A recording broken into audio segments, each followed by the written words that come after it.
Hi, I'm Tim. Welcome to Watchbox, and thanks for logging on. If you love this watch, email me, tmosso@thewatchbox.com. It's in the description below. Your purchase and pricing email question line for buying this or any watch you see on any Watchbox platform. Please reach out to me directly, tmosso@thewatchbox.com. Today, we're discussing an all-time great 36 millimeters in 904L steel and Everrose rose gold. This is the Rolex Oyster Perpetual Datejust, reference 126231, the classical Datejust with the bracelet and case size, launched in 1945. The 40th anniversary or Jubilee of Rolex. That watch was a breakthrough piece, and that is why it is still in the catalog today. This is its latest iteration. So we'll take a look at the size of the watch, which is 36 millimeters in diameter, 11.7 millimeters thick, and from lug tip to lug tip, the watch is 43.4 millimeters across the wrist with a 20 millimeter spacing between the lugs. When you throw it on the wrist, it's surprisingly substantial. I didn't expect a dress bracelet Datejust, precious metal or not, to be this hefty, but the solidity of Rolex's links and clasps these days mean that the watches feel almost a size class larger than they are, and that's a wonderful thing. You can feel where the money was spent.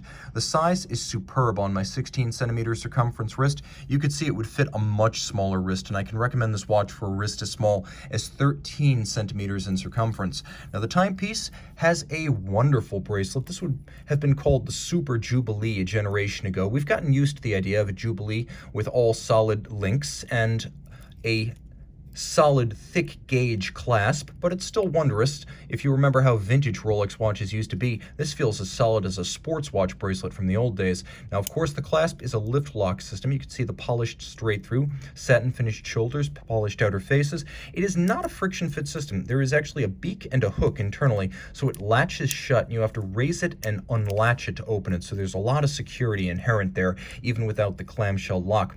Easy Link is present inside the clasp. It allows you to snap in or snap out, the equivalent of roughly 2 removable links, and you can see removable links are fixed by screws.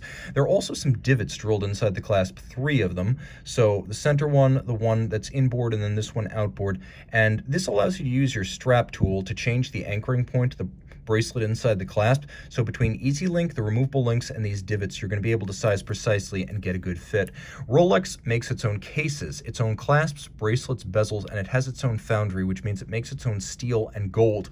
The gold here, it is rose gold called Everrose. Why? Because it will not fade to yellow the way most rose golds will. How do they do that? Well, they make it particularly red with a higher percentage of copper, and then they make it particularly fade resistant with a higher percentage of platinum. The case is made of 904L steel. This is what Rolex calls Oyster steel. Oyster steel is a 904 low carbon alloy that's not necessarily harder, but what it is more resistant to corrosion. So if it is exposed to high temperatures and pressures or salt water, there's no danger of corrosion down the line. That's not always true of 316L steel, and Rolex likes to say that you don't even need to rinse it after exposure to salt water. Twin lock crown in rose gold. You know it's a twin lock in gold because it has 2 dots. Rolex has this little crown coating system, and you start to notice them over time the more Rolex watches you experience. So screw down crown, 100-meter water resistance. You can see absolutely no reduction of the sharpness of the faceting on this fluted rose gold bezel. It has never met a refinisher's wheel. The dial underneath the sapphire crystal is what Rolex calls dark rhodium. It's a much darker version of the corrosion-resistant coating that's plated over Swiss brass movements. Now, the dial also features rose gold indices, Rolex crown, and hands. Here, the combination of rose gold and steel makes for a more modern take on two-tone that's going to be a lot more approachable to younger watch collectors or older watch collectors with more contemporary tastes in aesthetics.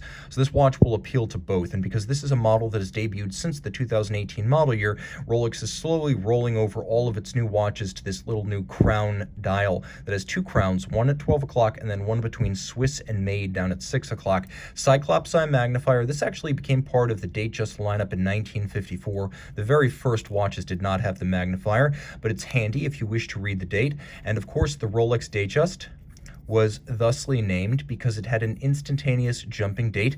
Therefore, relative to the position of the hands, the date was always just. Now, it also has this hacking seconds function alongside a quick set for the date, so you can rapidly cycle should the watch run down or encounter an irregular length month. Inside the case, again, protected to 100 meters, Rolex caliber 3235. Now with a rotor bearing rather than the old jeweled staff, it's more shock tolerant. Also making it shock tolerant, a full balance bridge and a free sprung balance. 31 joules, 8 beats per second. It has the quick set and the hacking feature, a 70-hour power reserve up from 48, and it uses a Breguet overcoil hairspring to help it earn the COSC chronometer certification, keeping excellent time in 5 positions. Getting its COSC certificate, Rolex then cases up the movement, tests it as a fully assembled watch in 6 positions, and again, that overcoil helping the watch to run to no worse than -2 + 2 seconds per 24 hours, which is the guaranteed accuracy from the factory as stated by Rolex. Lots to love there. It's also a hairspring made of blue oxidized niobium zirconium. Rolex calls that parachrom blue, that is highly anti-magnetic, and now Rolex uses its own shock protection system in this generation of movement, which it calls Paraflex. Reach out to me, Team Mosso, at thewatchbox.com for purchase and pricing. Back with the Datejust 36 by night, Chromolite Blue Lume.